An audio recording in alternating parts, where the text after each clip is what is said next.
It's now Phase 2 of the MCU, and Marvel ironically decided to have the beginning of Phase 2 be the end of the Iron Man trilogy. So obviously the ending of the trilogy was titled Iron Man 3, and upon its release, it was met with heavy criticism.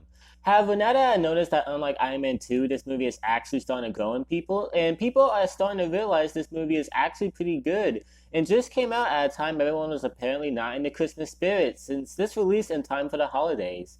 Being faithful to its release date, Iron Man 3 is set during Christmas. So I thought it'd be nice for this review to come out in time for Christmas. While I think Iron Man 3 is underrated, is it the ending the Iron Man trilogy deserves, or was the hate it got understandable? Well, let's find out as we take a look at Iron Man 3.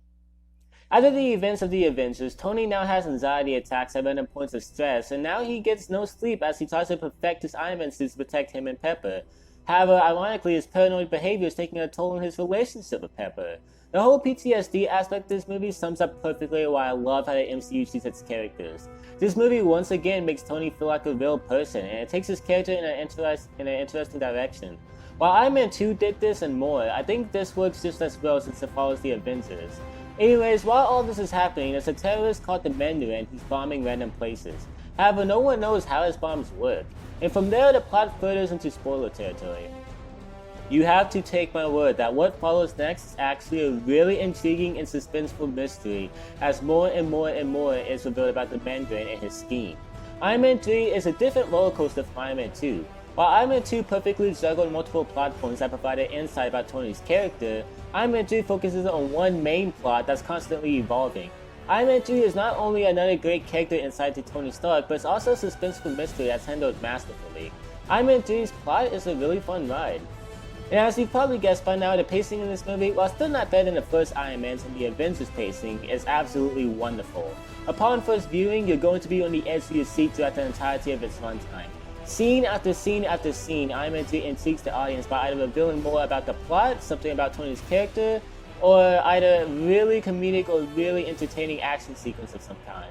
There's never going to be a point in this movie where you feel bored.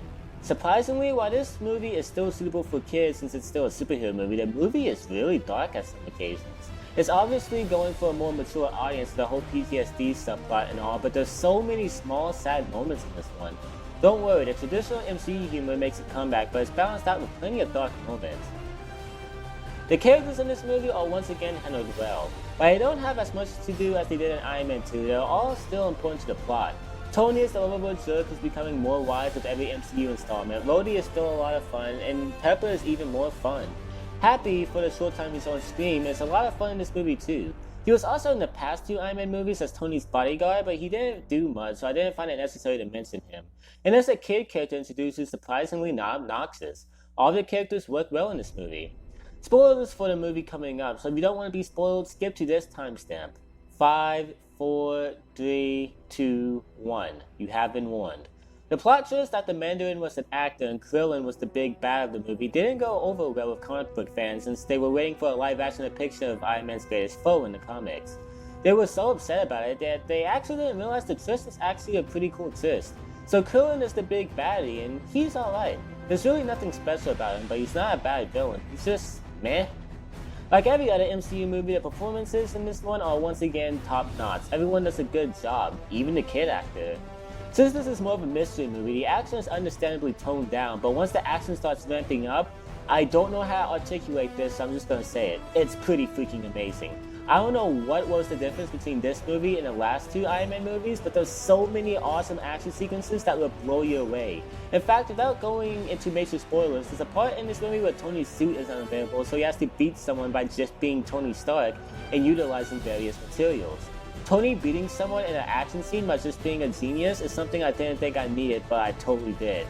And the effects are just as good as the last MCU movies. Overall, Iron Man 3 has some pretty freaking awesome action scenes with great effects. Sadly, unlike its two predecessors, Iron Man 3's soundtrack isn't that memorable. In conclusion, Iron Man 3 is awesome. The mystery is intriguing, the characters are handled well, the pacing is great, the action is the best in the trilogy, and the performances are great. However, for all of its merits, Iron Man 3 in the long term is just a fun ride like its last predecessor. It doesn't execute everything perfectly while having a plot that takes heavy risks like the first Iron Man and the Avengers. While it isn't that type of movie and it doesn't need to be, Iron Man 3 could still be ignored if you want to watch the MCU. So even though I love it, it's still technically not as good as the last two Iron Mans, and it isn't a game changer, so I'm gonna give it a 4 out of 5. Well, what do you guys think of the Iron Man trilogy? Which one was your favorite? Let me know in the comments. Anyways, I'm glad I got this out in time for Christmas. I hope you guys all enjoy your holidays. Anyways, I hope you guys have enjoyed this video. If you have, then please like and subscribe, and as always, I will see you guys next time. Peace, everyone.